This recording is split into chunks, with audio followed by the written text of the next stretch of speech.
Today is Osama bin Laden's birthday. We wish him no happy returns. Here's what we know about Osama bin Laden, or at least what we think we know. He's supposedly 6'4", left-handed. He may have undergone kidney dialysis. Based on his public statements and known actions, he is likely to be convulsed with hate at any given moment. He lives in a crummy little one-bedroom cave, probably in Pakistan. A recent geographer guest on this show hypothesized that bin Laden probably has trees in his yard to protect him from spy satellites overhead. It also seems clear that 52 years of age does not look great on bin Laden. I mean, look at the picture of him here. And tell me it's even conceivable that he is the same age as Vanna White. How is that even possible? He is the same age as Bjorn Borg. He is the same age as Dwight Yoakam. He's the same age as little David Sedaris from NPR. He is the same age as Mickey Rourke. And I mean, well, aside from Mickey Rourke, who actually just complicates things here, apparently, I think what this means is that mass murder does not wear well on a man. And so today, Osama bin Laden is 52, going on 93.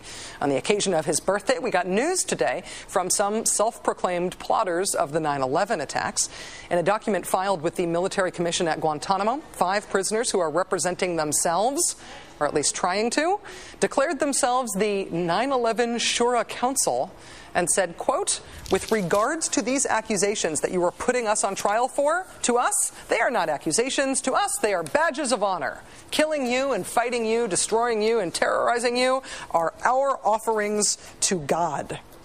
Let the ornate self-regard evident there be a reminder that these guys have confessed to everything short of the Watergate burglary and the Lindbergh baby kidnapping in their relentless quest for international martyrdom.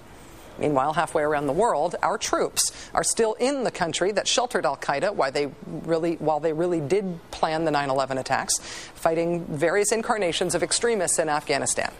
Actually, the cool kids these days aren't talking about Afghanistan, they're talking about AFPAC. You say AFPAC to recognize that the border between Afghanistan and Pakistan is more of an idea than a real boundary. And also to recognize that someday finally catching Mr. Birthday bin Laden and eliminating the international terrorism threat posed by extremism in that part of the world can't really have a one-country solution. But does that necessarily mean that this war effort has to get bigger in order for it to be successful? Joining us now is Zbigniew Brzezinski. He's former national security advisor under President Carter. Dr. Brzezinski, thank you so much for coming back on the show. It's good to be with you, Rachel. Within the last week, the top commander in Afghanistan and the president himself and the vice president today, they've all said that we're not winning the war in Afghanistan. Last time that you were on the show a few weeks ago, you said we have wasted 7 years pursuing ill-defined policies that don't seek any realistic objective. Do you feel like anything is changing? Is anything better or worse? I think the president understands that this is a terribly complex problem which cannot be reduced to simple formulas, or for that matter shouldn't be the object of ridicule. You know, your introduction of Osama was very funny, but this is a very serious challenge to us. He is a symbol to many millions in the world, unfortunately, and we have to take him very seriously. This is a serious threat. This is someone who is out to really do us harm, and unfortunately he has support among some people.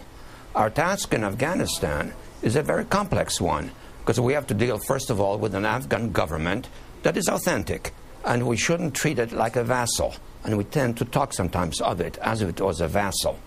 Afghans have a tremendous sense of independence. Second, we want the Europeans to be in with us. They want to share in the strategy and not just in the burdens. Thirdly, we have to have some sort of understanding with Pakistan, because you're quite right. This problem now pertains not just to Afghanistan, but to Pakistan. And the Pakistanis want to have some sense of assurance that if we succeed in Afghanistan, Afghanistan is also then their source of security geopolitically. And they have specific demands, without which, if we don't satisfy them, they're not going to be wholehearted in their efforts. So the president has a bundle of choices on his hand, and he's got to tread politically, militarily, not get engaged only in a military solution. He has to find ways of splitting up the Taliban, of isolating the extremists, and of sucking in the somewhat less extremist elements. Dr. Brzezinski, I will say that in terms of Osama bin Laden and making fun of him, I feel like the best weapon that I have against Osama bin Laden is trying to make him feel bad by making fun of him in case he ever comes across the way I talk about him. So it's with deliberate intent to harm. I'm afraid he's not watching you. What? I'm guessing that he isn't. But if he, for some reason, by chance, tunes in and sees me comparing him to Vanna White, I hope that ruins his night. But I will say, on the issue of bin Laden and al-Qaeda, do you see al-Qaeda and the strategy against al-Qaeda as separate from the strategy against the Taliban, or do you think they are still strategically intertwined? I'm not sure they ever were strategically intertwined. It is true, Taliban gave al-Qaeda refuge and a shelter. But the Taliban had specific Afghan problems, and it is a specific Afghan manifestation, sponsored to some extent, and that's very important to emphasize, from Pakistan.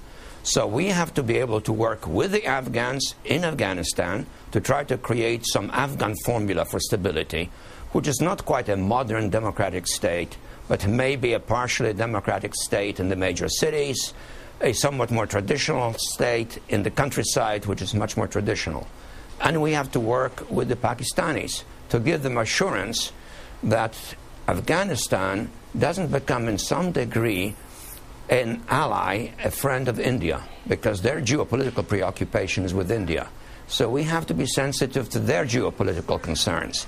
And that means avoiding a conflict in Pakistan, not going into Pakistan with our forces, not killing more Pakistanis, which then drives many Pakistanis towards the Taliban. These are the kind of terribly complex issues that have to be very carefully manipulated by our president and by our people in the field. Dr. Zbigniew Brzezinski, former national security advisor under President Carter, famous here at MSNBC for being Mika's dad. Thank you so much for joining us tonight, sir. It's always nice to be with you, Rachel. Thank you.